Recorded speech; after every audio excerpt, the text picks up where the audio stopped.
Bukakan hatiku Tuhan, untuk dengar firman-Mu.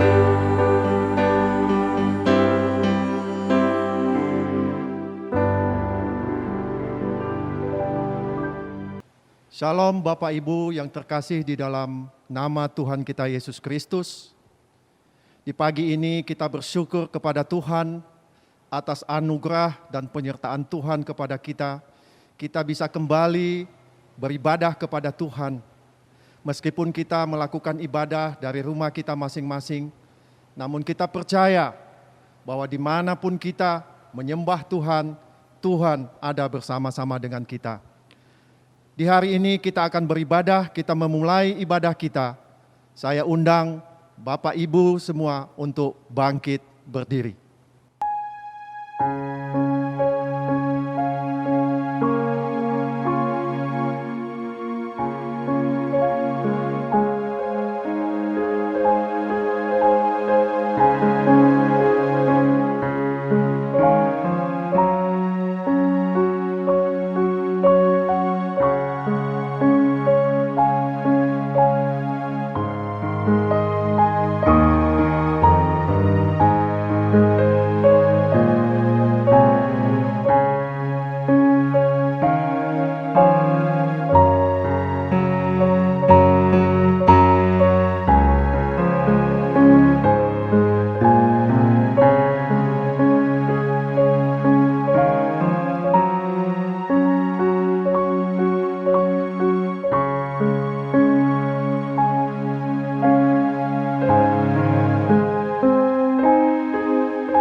Kebaktian Minggu 31 Januari 2021, kita mulai dengan satu pengakuan pertolongan bagi kita datangnya dari pihak Allah yang menjadikan langit dan bumi. Turunlah atas kita anugerah sejahtera damai sukacita dari Allah Bapa dan Tuhan kita Yesus Kristus serta Allah Roh Kudus. Amin. Dengarkanlah firman Tuhan yang akan menuntun kita untuk memasuki ibadah di pagi hari ini. Dari surat Efesus pasal yang ke-6 ayat yang ke-24. Demikianlah firman Tuhan. Kasih karunia menyertai semua orang yang mengasihi Tuhan kita Yesus Kristus dengan kasih yang tidak binasa. Kita memuji Tuhan, kita naikkan pujian. Suci, suci, suci.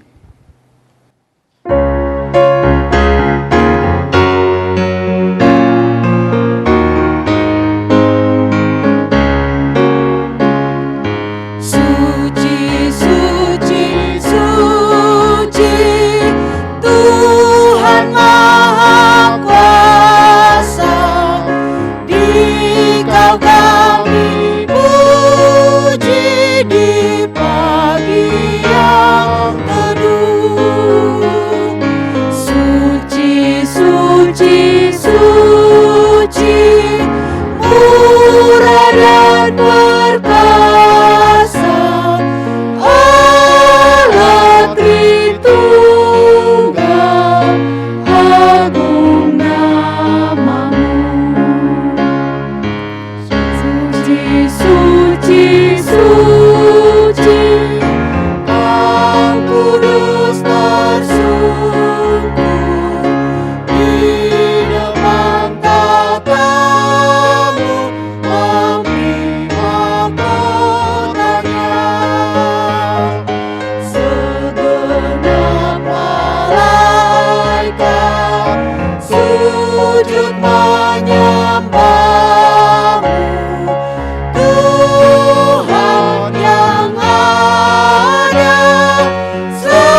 Saudara-saudari sekalian, kita masuk di hadirat Tuhan, kita berdoa.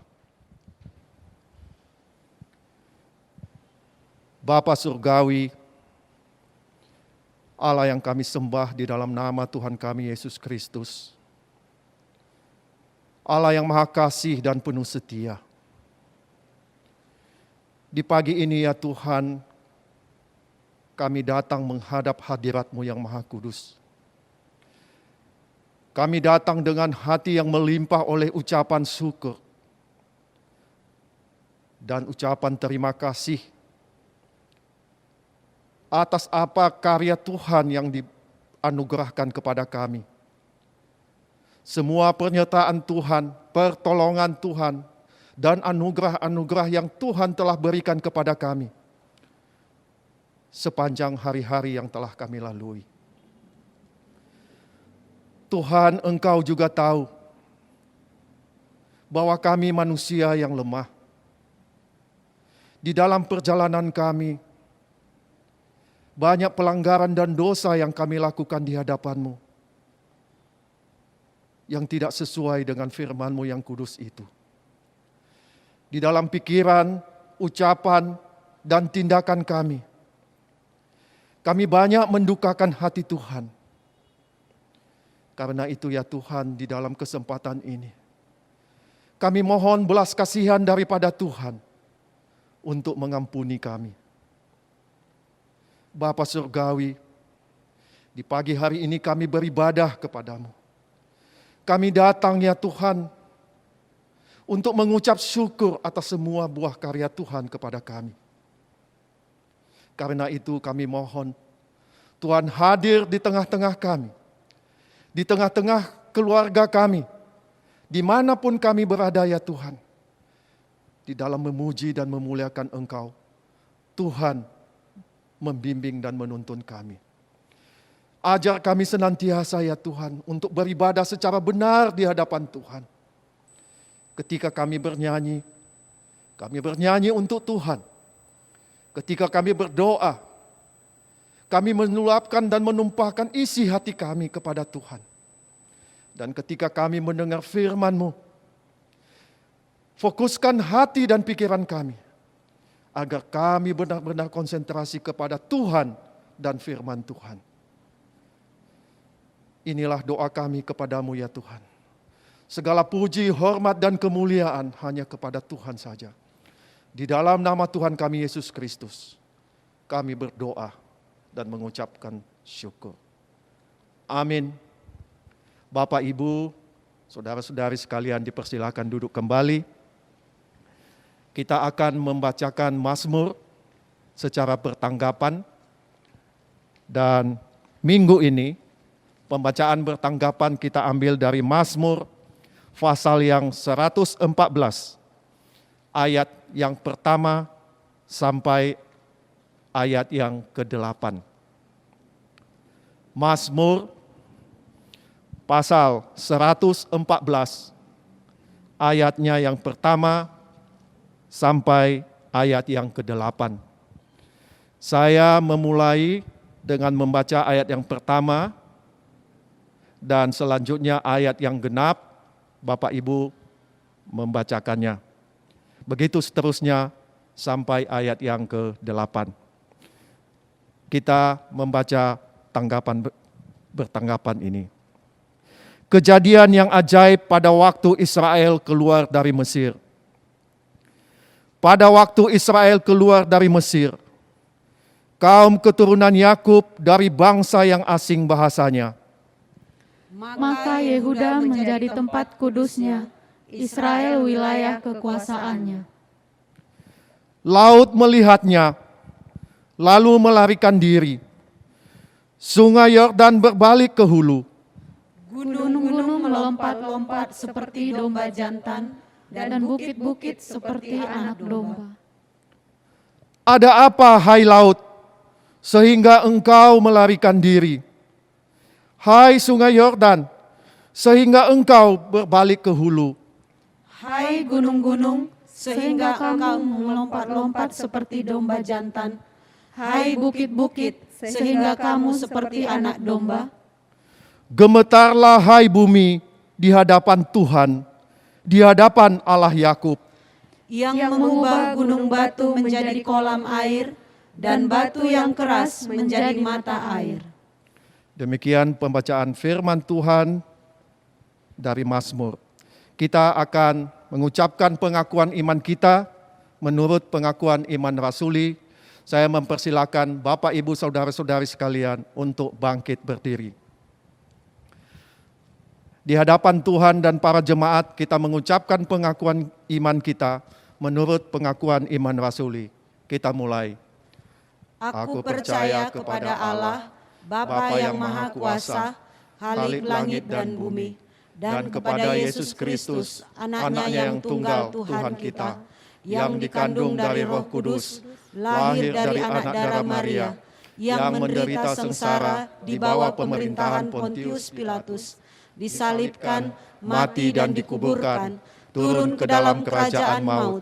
Pada hari yang ketiga, bangkit pula dari antara orang mati, naik ke sorga, duduk di sebelah kanan Allah, Bapa yang Maha Kuasa, dan dari sana ia akan datang untuk menghakimi orang yang hidup dan yang mati.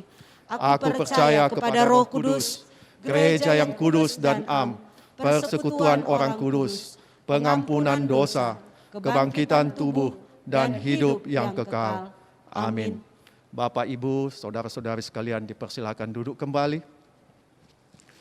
Kita akan naikkan pujian bagi Tuhan, karena kita percaya Tuhanlah yang menuntun kita di dalam keadaan apapun.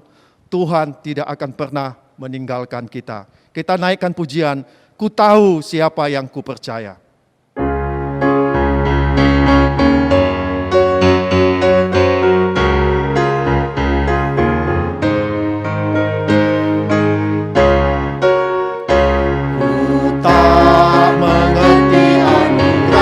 Tuhan yang diperbuatnya bagiku, tak layak ku terima kasih Kristus, tebus ku jadi miliknya. Namun ini yang ku percaya, bahwa Dia dapat memelihara apa yang telah ku serahkan, waktu aku percaya. Betapa heran aku dapatkan iman yang menyelamatkanku, dan percaya kepada firman-Nya, beroleh damai di hati. Namun ini yang ku percaya, bahwa Dia dapat memelihara apa yang telah ku serahkan, waktu aku percaya.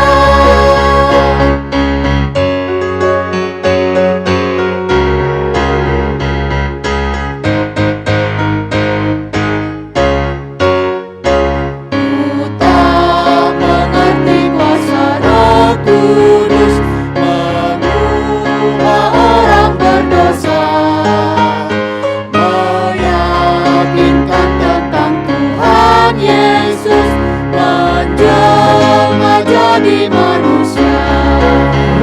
Namun ini yang ku percaya, bahwa Dia dapat memelihara apa yang telah ku serahkan, waktu aku percaya. Ini yang ku percaya, bahwa Dia dapat memelihara apa yang telah ku serahkan, waktu aku percaya.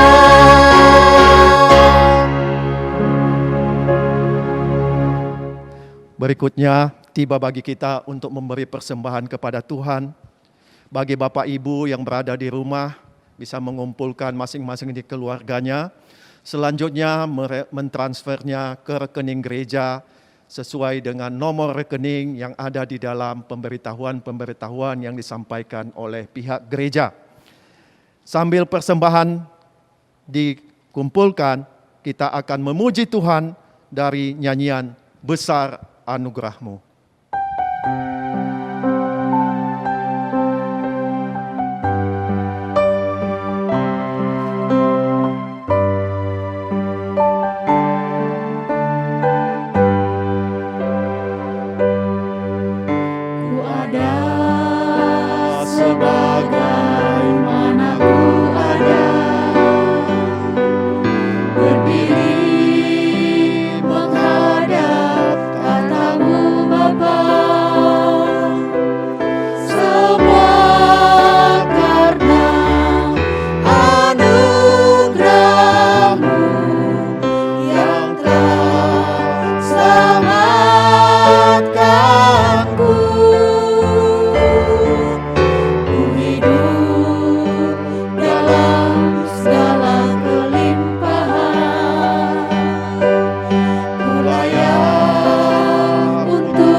Bapak, Ibu, saudara-saudari sekalian yang dikasihi Tuhan, saya mohon untuk bangkit berdiri. Kita membawa persembahan kita kepada Tuhan. Kita berdoa. Ya Tuhan, kembali kami mengucap syukur kepadamu. Di dalam kesempatan ibadah ini, Tuhan mengizinkan kami kembali untuk kami memberikan rasa syukur dan cinta kasih kami kepada Tuhan berupa persembahan kami ini. Kami tahu ini semua berasal daripada Tuhan. Tapi izinkan kami ya Tuhan untuk memberikannya kembali kepada Tuhan. Untuk pekerjaan Tuhan dan untuk kemuliaan nama Tuhan. Ya Bapa, kiranya Engkau berkenan atas persembahan ini. Dan kuduskanlah ya Tuhan, agar bisa digunakan di dalam memperluas pekerjaan-pekerjaan Tuhan melalui gerejamu dimanapun Tuhan mengizinkannya. Ya Bapa, kami juga berdoa untuk gereja dan sekolah di tempat ini yang Tuhan telah tuntun sekian lama. Kami mohon ya Bapa, Lanjutkanlah kebaikan-kebaikan Tuhan atas sekolah dan gerejamu ya Tuhan. Banyak hal-hal yang ingin kami lakukan. Banyak hal-hal yang kami butuhkan di dalam pelayanan, di dalam pekerjaan dan berbagai hal. Tuhan mampukan kami. Kami juga berdoa ya Tuhan, untuk jemaat-Mu di tempat ini. Mungkin saat ini kami datang kepadamu dengan berbagai macam pergumulan kami. Ada yang datang dengan kesulitan di dalam keluarga.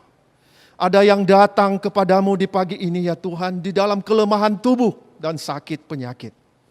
Mungkin di antara kami jemaat-Mu yang datang di pagi ini, ada yang kesulitan di dalam pekerjaan, di dalam masalah-masalah ekonomi, di dalam masalah-masalah studi, dan berbagai hal ya Tuhan.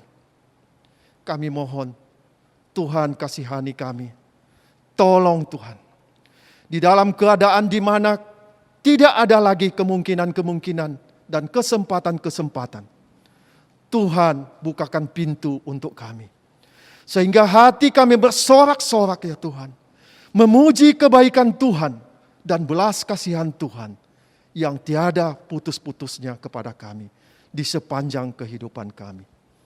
Tuhan, kami juga berdoa untuk hamba Tuhan, untuk majelis, untuk aktivis, dan seluruh kami jemaat di tempat ini. Satukan hati kami ya Tuhan.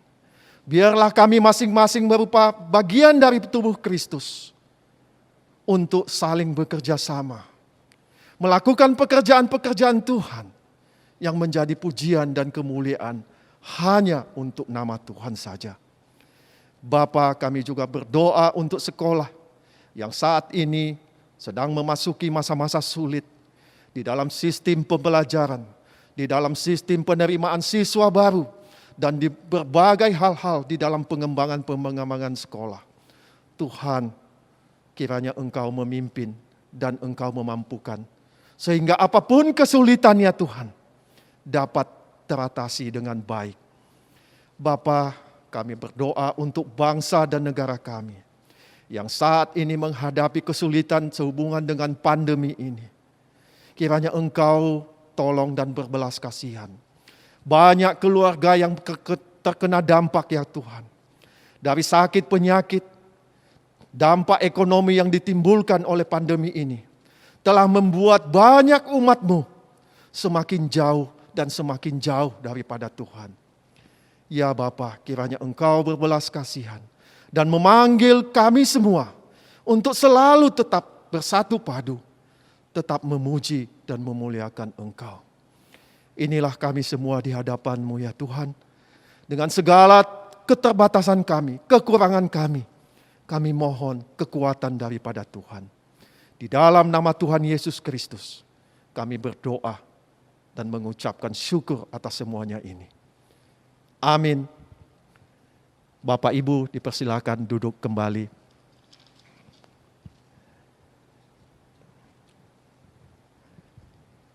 Bapak Ibu jemaat yang kami hormati,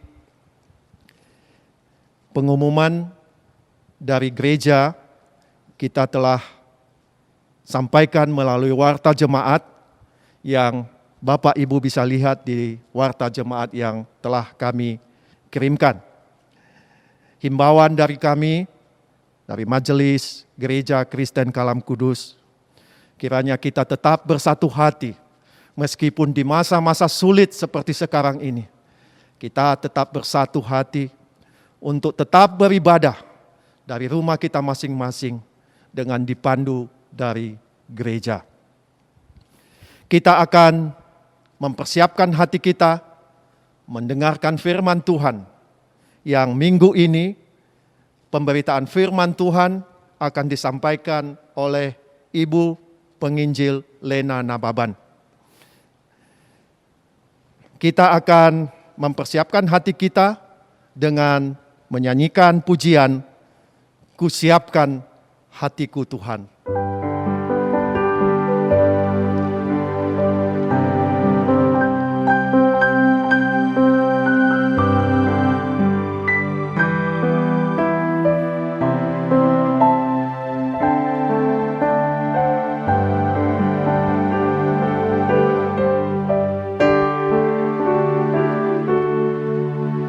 Siapkan hatiku Tuhan untuk dengar firman-Mu saat ini.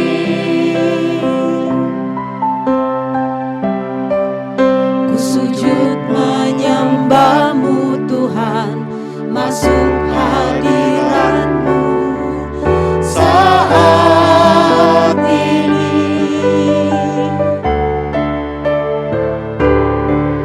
Curahkan urapan-Mu Tuhan bagi jemaat-Mu saat ini.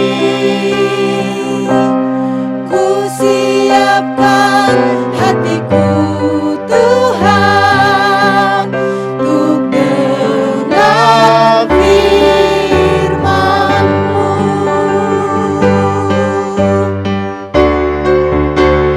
Firman-Mu Tuhan tiada berubah.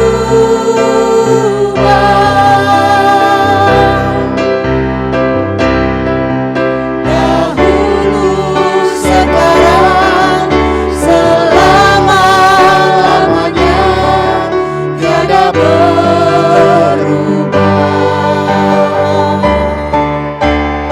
Firman-Mu Tuhan menolong hidupku. Ku siapkan hatiku Tuhan untuk dengar firman-Mu. Ku siapkan hatiku Tuhan untuk dengar firman-Mu.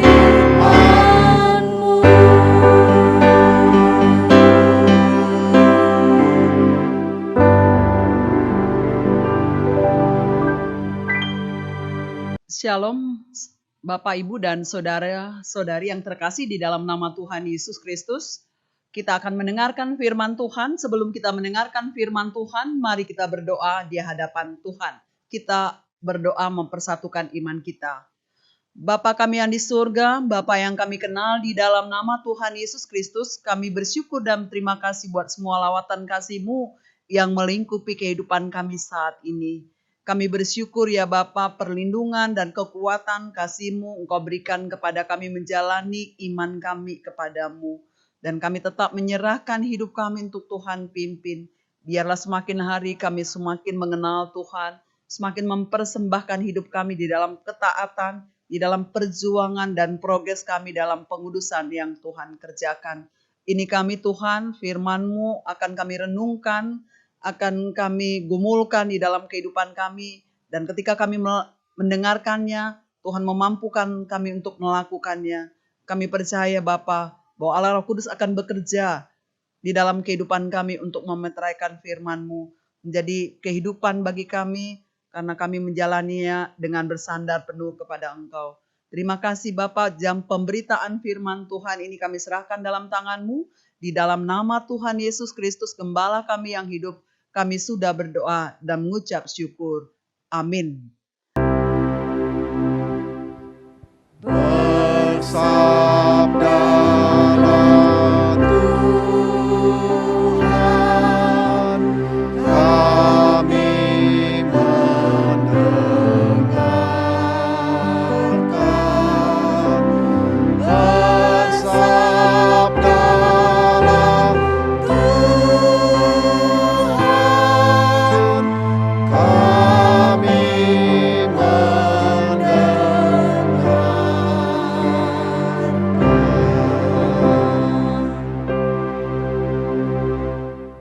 Hari ini tema khotbah kita ialah kualitas iman yang terambil dalam Efesus pasal yang ke-6 ayat 21 sampai ayat 24. Demikian firman Tuhan di ayat 21. supaya kamu juga mengetahui keadaan dan hak ikhwalku, maka Tikhikus, saudara kita yang kekasih dan pelayanan yang setia di dalam Tuhan, akan memberitahukan semuanya kepada kamu. Ayat 22. Dengan maksud inilah ia kusuruh kepadamu, yaitu supaya kamu tahu hal ikhwal kami dan supaya ia menghibur hatimu. Ayat 23. Damai sejahtera dan kasih dengan iman dari Allah, Bapa dan Tuhan Yesus Kristus menyertai sekalian saudara. Dan ayat 24, kasih karunia menyertai semua orang yang mengasihi Tuhan kita Yesus Kristus dengan kasih yang tidak binasa. Berikutnya ayat yang kita ambil untuk menjelaskan bagian ini, yaitu Kisah Para Rasul pasal 28 ayat 30 sampai 31. Kisah Rasul pasal 28 ayat 30 sampai 31. Demikian firman Tuhan. Dan Paulus tinggal 2 tahun penuh di rumah yang disewanya sendiri itu. Ia menerima semua orang yang datang kepadanya. Ayat 31. Dengan terus terang dan tanpa rintangan apapun, ia memberitakan kerajaan Allah dan mengajar tentang Yesus. Berbicara tentang kualitas iman, Paulus dikatakan di dalam Kisah Rasul pasal 28 tadi, Paulus menjadi tahanan Roma 2 tahun di Roma. Di tempat itulah dia menulis surat Efesus, surat kepada jemaat Efesus. Di dalam konteks inilah juga ya, Tikhikus diutus membawa surat untuk memberitahukan apa yang terjadi dalam kehidupan Paulus ketika ia menjadi tahanan Roma. Di situ dijelaskan bahwa Paulus, ya, di Kisah Para Rasul pasal 28 tadi dijelaskan bahwa Paulus tetap melakukan dan melaksanakan tanggung jawab dalam pemberitaan Injil. Jadi ketika dia berada di Roma dalam konteks tahanan Roma, ya, karena dia melewati berbagai sidang untuk mempertanggungjawabkan atau untuk memaparkan semua kasus yang sedang dihadapi atau kasus yang dituduhkan kepadanya. Dan dia menyewa rumah selama 2 tahun dan dinyatakan di sana jelas bahwa Paulus tetap melaksanakan tanggung jawabnya dalam pemberitaan Injil. Kita akan lebih melihat di mana kualitas iman daripada Paulus. Nah, kita harus melihat di dalam kehidupan kita. Ini perlu kita kaji lebih dalam. Di dalam kehidupan ini ada momentum-momentum yang merupakan titik balik, ya, titik putar atau turning point setiap orang. Ya, sekali lagi, di dalam kehidupan kita ada momentum-momentum yang merupakan titik balik, titik putar atau turning point di dalam kehidupan kita. Kehidupan kita pasti memiliki titik balik yang berkaitan dengan nilai kekekalan. Nah, titik balik yang dimaksud di sini adalah bukan titik balik yang tidak bernilai kekal. Titik balik atau titik putar di sini artinya adalah titik di mana hidup kita dikaitkan dengan nilai kekekalan. Nilai kekekalan yang mengubah hidup kita, yang membawa hidup kita memiliki sebuah komitmen. Jadi titik balik hidup kita, ya, merupakan suatu anugerah Tuhan. Karena Tuhan ingin mengubah kita menjadi manusia baru. Titik balik menjadi bernilai bagi kita. Karena kita tidak akan mungkin. Ya, sekali lagi, titik balik merupakan nilai yang luar biasa di dalam hidup kita. Karena tidak akan mungkin kita melupakan, ya, bagian dari kehidupan kita di mana anugerah Tuhan dilimpahkan di dalam kehidupan kita. Dan di sana kita melihat betapa Tuhan penuh kasih kepada kita. Berikutnya yang kita perhatikan lagi adalah pertanyaan bagi kita. Mungkinkah orang Kristen tidak mempunyai turning point dalam hidupnya? Mungkinkah orang Kristen tidak mempunyai titik balik di dalam hidupnya? Titik putar di dalam hidupnya yang bernilai kekal. Kekristenan tanpa Kristus tanpa kelahiran baru, itu berarti ia tidak memiliki titik balik hidup yang berkaitan dengan nilai kekal, pembaruan hidup. Jadi kekristenan harus ada titik baliknya. Kekristenan pasti ada turning point-nya di dalam kehidupan. Orang Kristen yang hidup di dalam Kristus, yang telah dibaharui, pasti memiliki titik balik di dalam hidupnya. Titik putar di dalam hidupnya. Titik balik dikatakan di sini adalah titik awal atau alpha point. Ya, saya katakan di sini titik balik itu adalah alpha point. Ya, di mana hidup kita itu diubahkan, dikuduskan oleh Allah di dalam Kristus Yesus. Paulus jelas sekali kelihatan alpha point-nya yang merupakan titik putar hidupnya. Alpha point-nya sangat jelas. Pertobatannya sangat jelas. Kisah Rasul pasal ke-9 ayat 1 sampai 18. Ayat Kisah Rasul pasal 16. Kisah Rasul pasal 21. Dalam perjalanannya dinyatakan, diperlihatkan dan dijelaskan di sana. Dalam perjalanannya ke Damsik. Semua pertobatan Paulus dengan jelas diceritakan. Bahwa ia dulu orang Yudaism. Suku Benyamin asli. Dan ia orang yang tidak suka dengan pengikut-pengikut Kristus. Tetapi ketika ia mendapatkan anugerah Tuhan, ia ditangkap. Ia mendapatkan nilai anugerah yang disadarkan akan kesesatan hidupnya. Itulah titik balik daripada kehidupan Paulus. Itulah alpha point dari kehidupan Paulus. Ini menjadi yang bernilai sekali di dalam kehidupannya sebagai orang percaya. Nah, pertanyaan sekali lagi bagi kita, apakah kita sudah memiliki alpha point di dalam hidup kita? Apakah kita sudah memiliki titik putar di dalam hidup kita? Di mana anugerah Tuhan itu dikerjakan di dalam hidup kita. Yang mengubahkan kita, menguduskan kita, memperbarui hidup kita. Seperti yang dikehendaki oleh Kristus. Kita akan melihat ya lebih jauh bagian ini. Dikatakan demikian, pertanyaan dari setiap kehidupan kita yang harus kita tekankan di dalam pelayanan kita, apakah kita menjadi orang Kristen yang berkualitas adalah, apakah kita semua, ini harus kita periksa di dalam diri kita. Apakah kita sudah memiliki alpha point di dalam hidup kita. Menjadi orang yang baru sehingga kita dapat berkarya seperti Paulus. Dan maukah kita mengisi, ini yang lebih langkah lebih dalam lagi, langkah yang lebih deep lagi adalah, maukah kita mengisi alpha point kita di dalam perjalanan kehidupan iman kita. Dalam perjalanan iman Paulus, karena dia memiliki alpha point di mana Tuhan menjamah dia, di mana Tuhan menangkap dia, di mana dia mendapatkan kasih karunia daripada Allah, sehingga dia dilahir barukan oleh karya Roh Kudus. Paulus mampu menerobos situasi, kondisi, dan akhir dengan sikap imannya. Dia tetap boleh memberitakan yang menjadi panggilan, memberitakan Kristus di dalam kehidupannya. Hidup harus dilihat dari alpha point. Alpha point yang di dalam hidup kita harus miliki. Setiap orang yang memiliki alpha point di dalam dirinya, kita harus memiliki nilai perjuangan. Orang yang memiliki alpha point di dalamnya pasti memiliki satu perjuangan. Memiliki sebuah nilai tanggung jawab. Memiliki suatu hidup yang dipersembahkan kepada Tuhan. Hidup yang progres, yang menyatakan kehidupannya bagi kemuliaan Tuhan.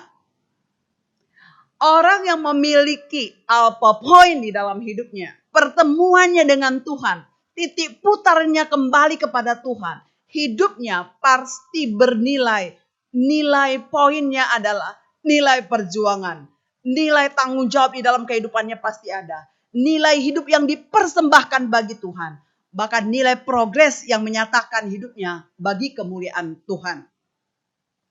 Di dalam surat Rasul Paulus inilah kepada jemaat di Efesus. Surat terakhir dari kitab Efesus pasal yang ke-6.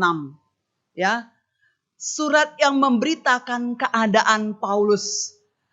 keadaan Paulus di Roma. Keadaannya yang dalam situasi di penjara, sekalipun masih dalam proses, ya, dalam proses dia menghadapi, ya, tuduhan, menghadapi sidang-sidang yang dihadapinya. Tetapi dia sudah berada pada posisi tahanan rumah, sudah berada di dalam posisi dia dibatasi, di penjara. Tetapi Paulus tetap menghadapi hidupnya, menjalani hidupnya dengan penuh sukacita. Ya. Penuh dengan ketaatan, penuh dengan tanggung jawab untuk memberitakan Injil. Di sini kita melihat bahwa iman yang hidup tidak pernah dibatasi oleh penjara itu. Iman yang hidup tidak pernah dibatasi oleh tali besi yang mengungkung dia. Iman yang hidup tidak akan dapat dibatasi oleh bala tentara yang menjaga dia. Iman yang hidup tidak pernah dibatasi oleh kondisi, ya, apapun dia saat itu. Dia penuh dengan sukacita. Di dalam Kisah Rasul tadi dikatakan pasal 28, dia tetap setia memberitakan Injil.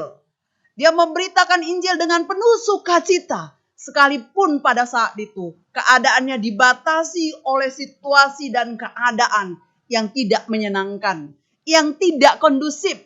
Tetapi sukacitanya luar biasa. Dia tahu apa yang dia harus lakukan. Karena dia tahu apa yang menjadi tujuan hidupnya. Dan pada waktu itulah dia jelas-jelas tahu apa yang menjadi alpha poinnya dan apa yang menjadi omega poinnya. Tentu dia tidak tahu apa yang terjadi di dalam kehidupannya, bahwa dia akan dipenjarakan dan kemudian dia akan kemudian mati dalam keadaan yang dipenggal. Dia tidak tahu. Tetapi yang dia tahu adalah dia harus menjalani kehidupannya, kehidupan kekristenannya, kehidupan kepengikutannya kepada Tuhan, dengan tetap bersandar kepada Tuhan, dengan tetap memberitakan Kristus Yesus yang telah memberikan kasih karunia ke dalam kehidupannya. Dengan tujuan itulah kemudian dia tetap bisa melaksanakan kehidupannya, menjalani kehidupannya sebagai pengikut Kristus, sebagai hamba Tuhan, sebagai rasul yang telah dipilih, telah dipanggil oleh Yesus Kristus untuk memberitakan Injil. Sekalipun pada akhirnya dia menderita dengan kematian yang demikian, tetapi kita melihat bahwa omega poin dalam hidupnya adalah memuliakan Tuhan. Di sini kita sudah melihat begitu luar biasa, jelas sekali kualitas iman seseorang sangat ditentukan daripada titik balik hidup seseorang. Titik di mana seseorang itu berjumpa, titik di mana seorang itu dijamah oleh Tuhan, titik di mana seseorang mendapatkan anugerah dari Tuhan.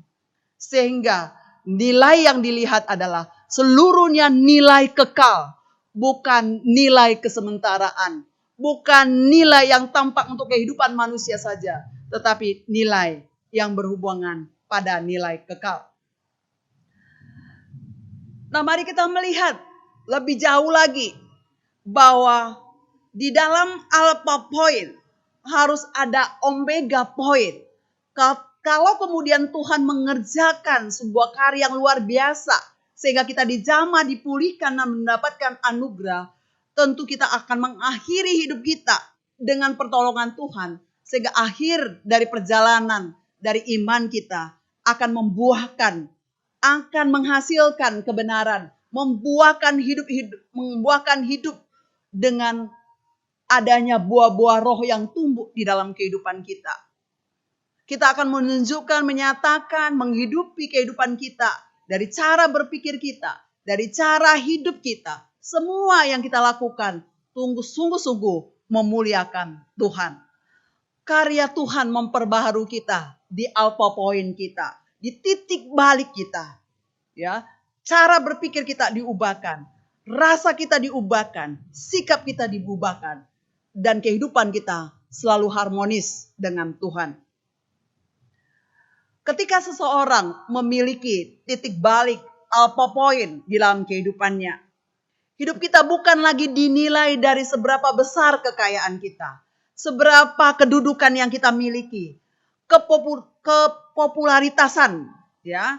Tetapi besarnya hidup kita hanya berkaitan, ya. Keberadaan hidup kita hanya berkaitan dengan kekekalan Tuhan.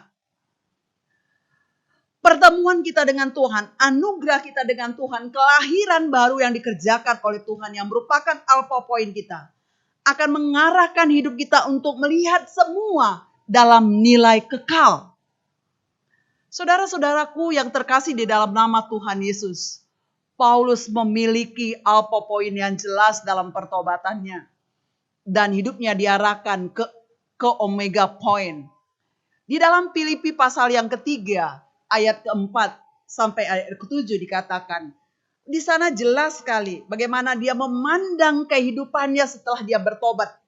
Setelah dia menyerahkan hidupnya, setelah dia ditangkap, dijamah, dan diberikan kasih karunia oleh Allah. Jelas dikatakan di dalam Filipi pasal 4, di dalam Filipi pasal yang ketiga, ayat ke-4 sampai ke-7.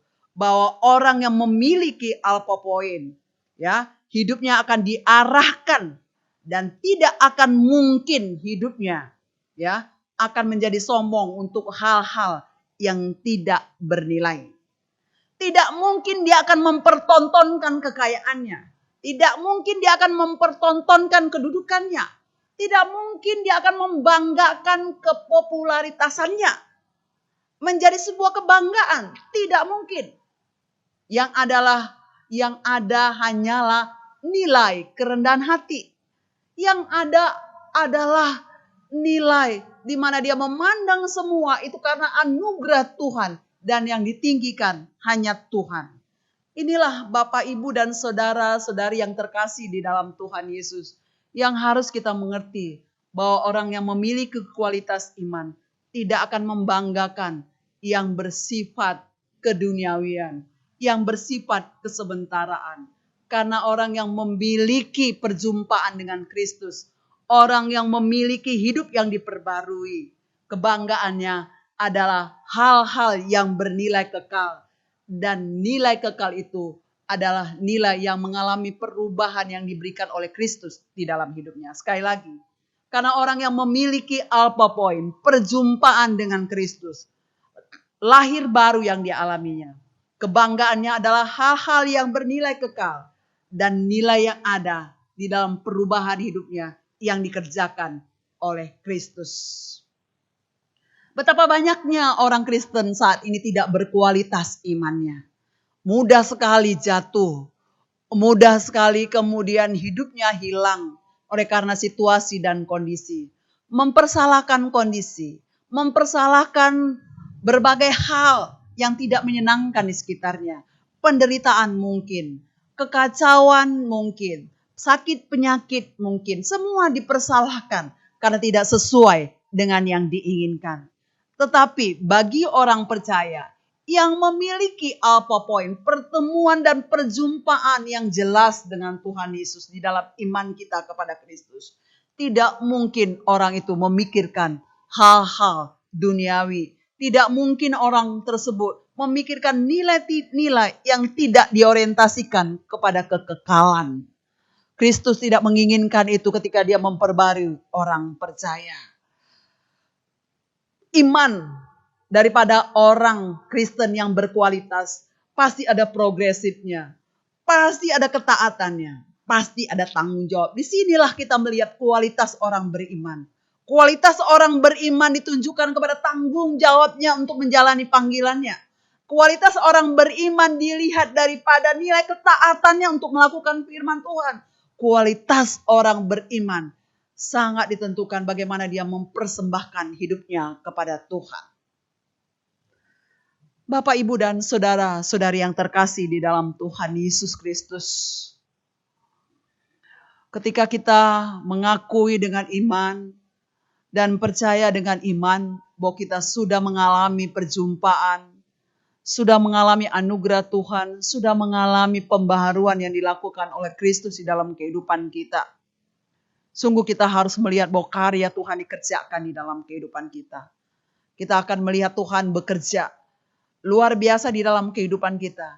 di mana pikiran kita, hati kita, rasa kita, kehidupan kita dibawa untuk selalu melihat hal-hal yang kekal, bukan kesementaraan. Tetapi kalau kita masih melihat di dunia ini, dalam perjalanan kita masih di dunia yang Tuhan izinkan, dan kita masih memandang apa yang diberikan oleh dunia, apa yang diukurkan oleh dunia, kita tentu harus merenungkan apakah kita sebenarnya sudah berjumpa, sudah bertemu, apakah kita sudah mendapatkan anugerah Tuhan. Kehidupan Alpha Point kita, titik balik kita, pertemuan kita, apa yang dikerjakan Tuhan. Ada Alpha Point, terus ada Alpha Point yang dikerjakan oleh Tuhan untuk proses pengudusan hidup kita. Di sini kita harus melihat lebih jauh lagi, bahwa apa yang dahulu, kalau kemudian Paulus ketika kemudian dia memiliki Alpha Point di dalam hidupnya, di dalam Filipi pasal yang ketiga ayat yang ke-7, jelas dikatakan di sana. Ketika Paulus mampu dengan iman, dengan kerendahan hati berkata, apa yang dahulu merupakan kebanggaan, apa yang dahulu merupakan keberartian, apa yang dahulu merupakan kesenangan, ku anggap tak berarti, ku anggap sampah. Ku anggap sampah semuanya. Karena Kristus, karena aku memiliki nilai yang kekal, yaitu Kristus. Dia berkata, aku kalau membanggakan diriku, aku orang turunan Yudaisme. Aku orang yang benar-benar hukum Yahudi semua, tidak ada satupun yang tidak kutaati. Aku pengikut yang luar biasa dari apa yang diajarkan kepadaku. Tapi apa yang merupakan kebanggaan, apa yang merupakan keberartian, apa yang merupakan kesenangan yang diukurkan oleh dunia kepadaku sebagai orang yang populer, orang yang terkenal, sebagai orang yang memiliki satu kedudukan status. Tetapi di dalam Kristus itu dipandang oleh Paulus sebagai ketidakberartian, sebagai yang tidak bernilai kekal. Dan itu merupakan sampah dalam ukuran penilaian Paulus yang mengukurnya dalam nilai kekekalan. Semua yang dikejar manusia saat ini sangat disayangkan. Semua yang dikejar manusia adalah materi. Yang dikejar kedudukan. Yang dikejar popularitas. Semua dikejar. Tanpa menyadari bahwa hidup kita bernilai. Dan yang kita tuju adalah hal-hal yang bernilai. Kita melupakan bahwa itu semuanya sampah di hadapan Tuhan. Itu kesementaraan. Tidak perlu kita ambisius mengejarnya. Kita tidak perlu untuk kemudian mati-matian mengejarnya di dalam kehidupan kita. Karena itu kesementaraan. Mari kita mengejar. Mari kita melakukan segala sesuatu di dalam hidup kita. Segala sesuatu yang bernilai kekal. Kerjakan pekerjaan kita dengan penuh tanggung jawab. Dengan nilai kekal. Bahwa yang kita lakukan. Baik kita sebagai ibu rumah tangga. Baik kita sebagai guru. Baik kita sebagai remaja. Sebagai pemuda. Sebagai anak. Lakukanlah tanggung jawab kita. Kalau di Efesus pasal yang ke-6 ayat pertama. Di sana dikatakan. Peran daripada seorang istri, seorang suami, anak, para budak. Itu adalah peran-peran yang harus dilakukan. Sebagai seorang yang sudah menerima kasih karunia daripada Tuhan. Kita harus melakukan peran kita dengan penuh tanggung jawab. Dengan nilai kekal yang kita tuju sebagai omega point di dalam kehidupan kita. Saudara-saudari yang terkasih di dalam Kristus Yesus. Hadiah terbesar dalam hidup kita adalah Kristus. Manusia tidak berhenti mengejar kekayaan, kepopularitasan. Manusia sangat ambisius, sesat. Tetapi kita yang di dalam Kristus, hadiah terbesar kita, kebanggaan kita, bukan kekayaan, bukan kepopularitasan, bukan hal-hal yang diukur oleh dunia. Tetapi kebanggaan kita, hidup kita yang terbesar, hadiah yang terbesar yang diberikan kepada kita adalah Kristus. Dari sini kita belajar, Paulus memiliki kualitas iman. Pribadi yang memiliki kualitas iman, yang agung, yang luar biasa. Yang membawa kita memikirkan seberapa jauh kualitas iman kita. Berita yang dibawa oleh Titikus kepada jemaat yang ada di Efesus, yaitu hidup Paulus, hidup yang berkualitas, hidup yang beriman. Dia membawa berita sukacita bahwa Paulus sangat leluasa memberitakan Injil. Orang tidak bisa memenjarakan hati dan pikirannya, semangatnya. Situasi dan kondisi tidak bisa membatasi dia untuk tetap memiliki semangat untuk memberitakan Injil. Justru dia memberikan penghiburan, berita penghiburan bahwa dia dengan tekun memberitakan Injil. Dengan tekun menjalani kehidupannya sebagai orang percaya dengan ketaatan dan penuh tanggung jawab. Mari Bapak, Ibu, dan saudara-saudari yang terkasih, mari kita bercermin dari kehidupan Paulus sebagai pengikut Kristus. Adakah kita sudah memiliki kualitas iman, kualitas yang memikirkan selalu nilai-nilai kekekalan? Apapun yang kita lakukan, apakah yang kita lakukan itu bernilai kekal atau tidak? Apabila tidak bernilai kekal, mari kita menundukkan hati dan pikiran kita untuk mengalihkan pikiran kita, untuk melepaskan itu dan mematikan itu. Dan kita mengarahkan semuanya hidup kita dengan kualitas yang bernilai kekal. Orang yang memiliki apa poin dalam hidupnya, pasti dia memiliki nilai-nilai kekal. Dan akan mengakhiri hidupnya dengan nilai-nilai yang kekal. Bagi setiap orang yang masih mengejar kekristenan, yang masih mengejar hal-hal duniawi ini, mungkin dia belum memiliki alpha point. Dan itu biarlah anugerah Tuhan, biarlah karya Tuhan yang membawa dia berjumpa dengan Tuhan. Kiranya Tuhan menolong kita, memampukan kita untuk mengisi hidup kita yang sudah diselamatkan dengan hidup mempertanggungjawabkan, hidup dalam ketaatan di hadapan Tuhan. Sehingga kualitas iman kita tidak pernah dibatasi oleh keadaan, baik fisik kita, materi kita, baik hal-hal dunia ini, tidak pernah untuk mengungkung kita, membatasi kita. Kita tetap punya spirit untuk memberitakan Injil. Tetap kita punya spirit memberikan yang terbaik di dalam hidup kita. Kita tetap punya spirit untuk melihat segala sesuatu yang kita kerjakan dengan nilai kekal. Bertobatlah kita apabila kita tidak melakukannya. Dan koreksilah diri kita. Datanglah kepada Tuhan dalam kerendahan hati. Supaya karya kasih-Nya dinyatakan kepada kita. Dan biarlah dengan anugerah-Nya dia mengerjakan bagi orang yang dia pilih, bagi dia orang yang dia panggil. Tuhan memberkati. Demikianlah firman Tuhan pada kesempatan ini. Kita menundukkan kepala, kita menyerahkan pemberitaan ini supaya kita dimampukan untuk merenungkan firman ini dan melakukannya di dalam kehidupan kita. Kita berdoa. Bapa di surga, kami bersyukur dan berterima kasih kepadamu. Kami diingatkan kembali untuk melihat betapa luar biasa karya-Mu. Bahwa Paulus yang membenci Engkau, Paulus yang sebelumnya benar-benar ingin menghabisi orang-orang percaya. Apa yang tidak mungkin bagimu, Engkau mengubahkan dia. Engkau memberikan kasih karunia kepadanya. Engkau menjamah dia, menangkap dia untuk satu tujuan. Dia memiliki satu perjumpaan anugerah, dilahir barukan. Dan ketika itu terjadi dalam hidupnya, kami melihat progres imannya. Kami melihat persembahan hidupnya. Kami jelas melihat di dalam firman-Mu bagaimana dia menjalani hidupnya dengan tetap tertuju kepada Engkau, tidak menyimpang dari jalan-Mu. Dia tetap konsisten, dia tetap punya komitmen ketaatan yang penuh.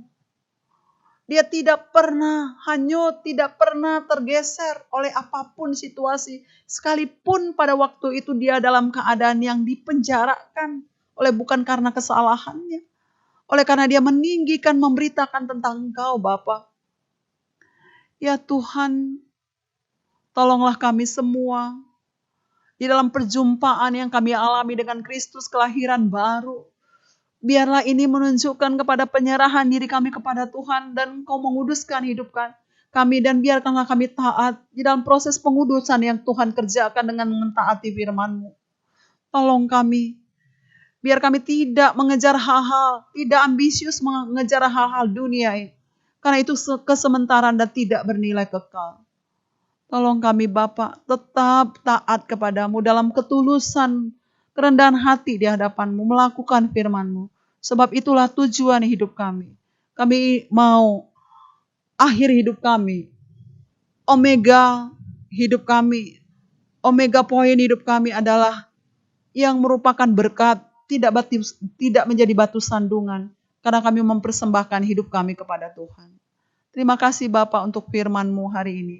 Terpujilah Engkau Bapa, dan Engkau memeteraikan itu di dalam hati dan pikiran kami. Di dalam nama Tuhan Yesus Kristus, kami menyerahkan hidup kami, menyerahkan panggilan kami, menyerahkan situasi dan keadaan saat ini. Sekalipun kami dibatasi ruang lingkup kami, pekerjaan kami oleh karena COVID-19. Tapi iman semangat kami untuk tetap berelasi, iman semangat kami untuk mempersembahkan hidup dalam pengharapan penuh kepada Tuhan itu tidak akan pernah hilang. Sukacita kami tetap ada. Kami memiliki sukacita karena kami memiliki Kristus yang berharga di hidup kami lebih daripada apapun. Hidup yang kami persembahkan, biarlah hidup yang selalu bernilai di hadapan Tuhan. Kami menyerahkan, kalau ada jemaat yang sedang lemah, Engkau bangkitkan semangatnya, spiritnya kembali Tuhan untuk mempersembahkan, mengalami sukacita besar, bahwa di dalam Kristus kami penuh dengan kemenangan, dengan iman percaya, bahwa Engkau selalu ada menyertai kami. Biarlah sekali lagi COVID-19 ini tidak membatasi kami untuk berkarya, untuk memberitakan Injil, memuliakan nama Tuhan. Tetap Engkau memberikan kami sebuah pengharapan bahwa Engkau Allah, Jehovah Jireh, yang selalu menyediakan. Engkau Allah El Shaddai yang menyertai hidup kami. Dari hari ini sampai selama-lamanya, Engkau tidak pernah meninggalkan kami. Kiranya kasih karunia, pertolongan daripada Allah Roh Kudus menyertai kami sekalian. Di dalam nama Tuhan Yesus kami sudah berdoa dan mengucap syukur. Amin. Demikianlah pemberitaan kita, pemberitaan firman Tuhan pada hari ini. Kiranya jemaat Tuhan sungguh-sungguh diberkati dan kita terus berjuang dalam perjuangan iman kita. Sekalipun situasi dan keadaan kita saat ini sulit, tapi kita tidak pernah dibatasi oleh apapun karena Tuhan selalu menyertai kita. Tuhan memberkati kita semua. Jemaat yang dikasihi Tuhan, kita akan mengakhiri ibadah kita hari ini. Saya undang kita semua bangkit berdiri. Kita akan kembalikan segala hormat dan kemuliaan bagi Tuhan. Kita nyanyikan doksologi.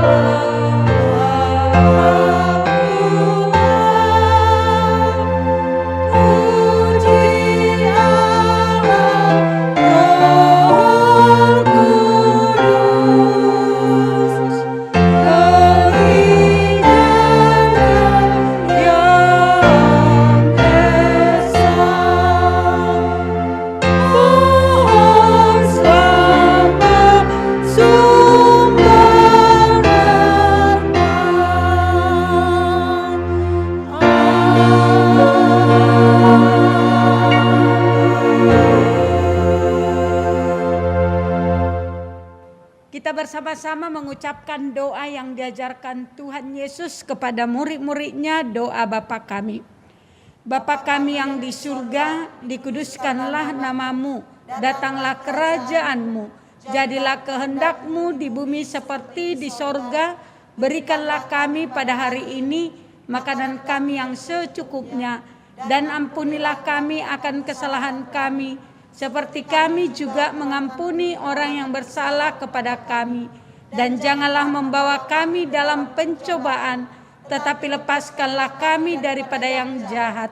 Karena Engkaulah yang mempunyai kerajaan dan kuasa dan kemuliaan sampai selama-lamanya. Amin. Jemaat yang dikasihi Tuhan, Pulanglah, kiranya firman Tuhan yang kita dengarkan hari ini terus menolong kita, menopang iman kita untuk terus memiliki iman yang sungguh di hadapan Tuhan. Pulanglah, arahkanlah hatimu kepada Tuhan dan terimalah berkat Tuhan. Tuhan memberkati engkau dan melindungi engkau. Tuhan menyinari engkau dengan wajah-Nya dan memberi engkau kasih karunia. Tuhan menghadapkan wajah-Nya kepadamu dan memberi engkau damai sejahtera dari sekarang sampai selama-lamanya. Amin.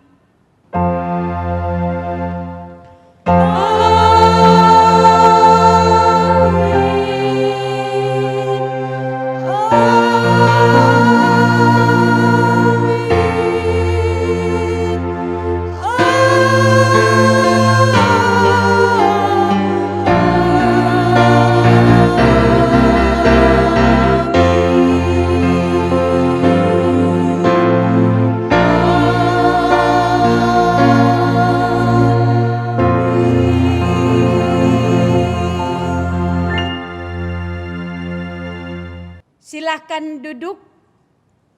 Doa teduh kebaktian selesai.